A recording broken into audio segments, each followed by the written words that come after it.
Nous allons voir maintenant deux trois petits trucs intéressants que l'on peut faire dans nos bases de données. Par exemple, si je prends ma table formation, on voit que j'ai le prix de mes formations. Ce que je peux faire, c'est faire une mise à jour. Donc je voudrais faire une mise à jour du prix et baisser le prix de par exemple 50%. On va baisser tous les prix de 50%. Donc pour ce faire, je vais utiliser le mot-clé update qui veut dire mise à jour.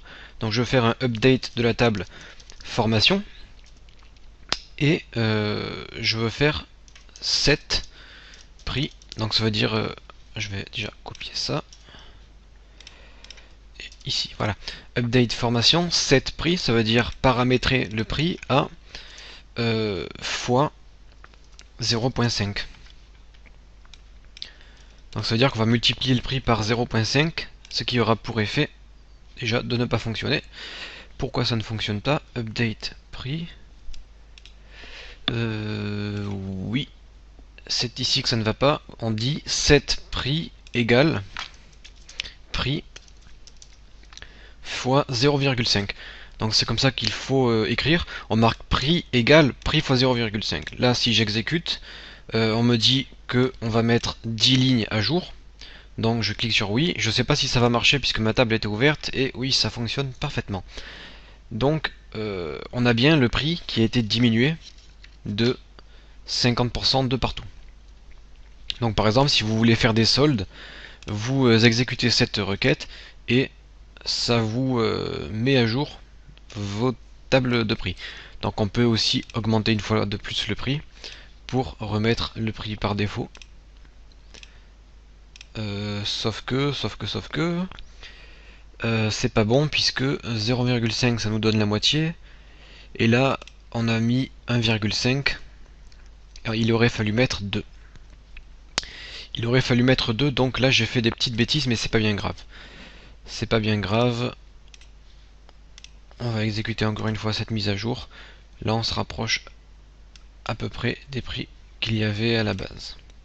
Donc vous voyez l'erreur que j'ai faite, c'est que j'ai augmenté le prix de 1,5 alors qu'il aurait fallu l'augmenter de 2 afin de retrouver le prix d'origine, mais c'est pas bien grave. Ce que vous pouvez faire quand vous faites des mises à jour, c'est justement enregistrer ces mises à jour. Vous les sauvegardez en faisant clic droit, enregistrer, et elle viendra se fixer ici. Ensuite, vous pouvez les renommer. On ne peut pas renommer l'objet parce qu'il est ouvert, ok, donc on le ferme. On peut le renommer, donc clic droit, renommer. Et là, vous pouvez faire mage pour dire mise à jour, prix moins 50%. Si vous cliquez ici, vous savez que le prix va diminuer de 50%. Vous pouvez faire la mise à jour contraire pour augmenter le prix de 50% pour retrouver vos prix d'origine. Et voilà, donc ça c'est une petite technique pour faire toutes vos mises à jour dans les bases de données.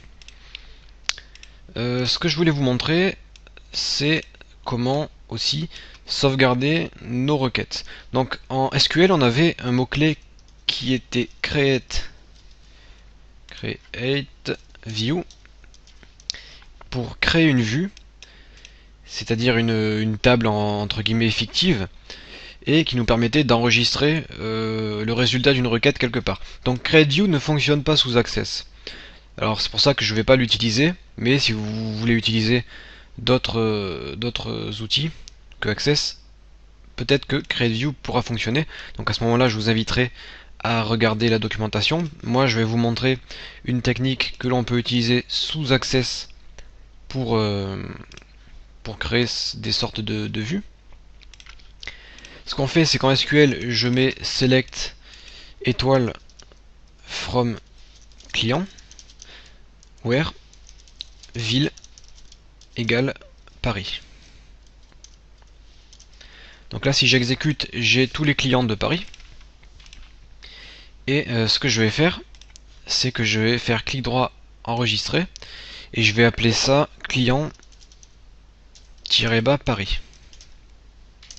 Ok, je ferme, et là, si je double-clique sur client Paris, ça m'affiche tous les clients de Paris.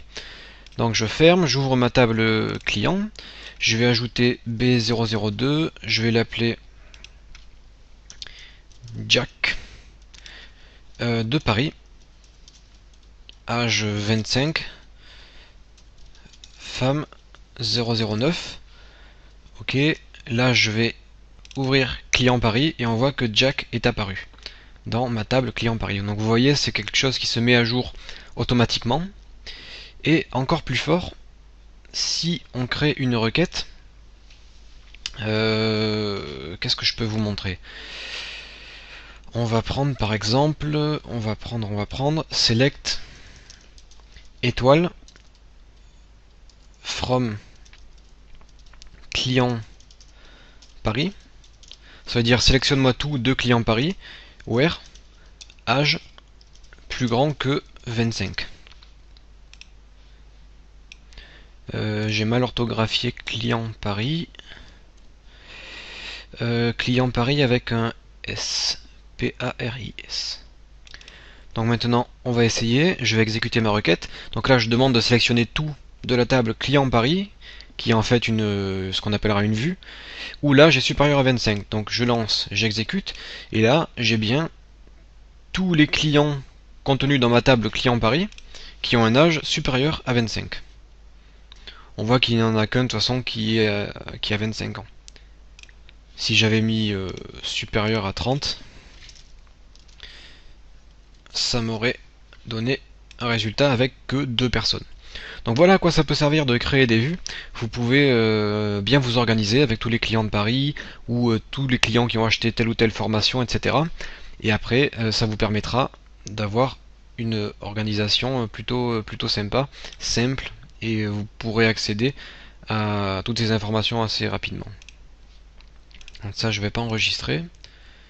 Je vais pas enregistrer ça non plus. Voilà. Donc je pense qu'on a vu tous les éléments primordiaux, les éléments les plus importants du SQL. Donc bien sûr on n'a pas tout vu, il existe pas mal d'autres mots-clés, mais là globalement on a vu le plus important et le plus utile, ce que vous aurez surtout besoin dans 90% de vos cas, des cas. Donc là pour le SQL on a à peu près terminé. Ce que je vous parlerai ce que je vous dirai dans la prochaine vidéo, c'est comment utiliser les formulaires. Je vous montrerai comment faire 2-3 formulaires, à quoi ça sert, comment on peut s'en servir, etc.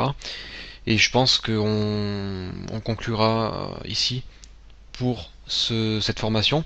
Par contre, c'est loin d'être terminé puisque avec les bases de données, on peut créer nos propres outils en VBA par exemple. Et on peut créer donc des petits programmes qui viendront s'intégrer à Access, et ces programmes nous permettront d'avoir une interface utilisateur. Je sais pas, par exemple, si vous prenez la calculatrice, c'est un programme qui vous permettra de faire des calculs sans avoir besoin de programmer. Et bien là c'est pareil, on va voir comment créer des programmes dans Access de façon à ce que quelqu'un qui ne connaisse rien à l'informatique n'ait pas besoin de toucher à la base de données. Simplement en cliquant sur des boutons ou en entrant des valeurs dans notre outil, eh bien la base de données sera modifiée. Donc nous on va créer des outils qui seront l'intermédiaire entre la personne et la base de données. Donc ça je vous en parlerai un petit peu plus en détail dans la prochaine vidéo.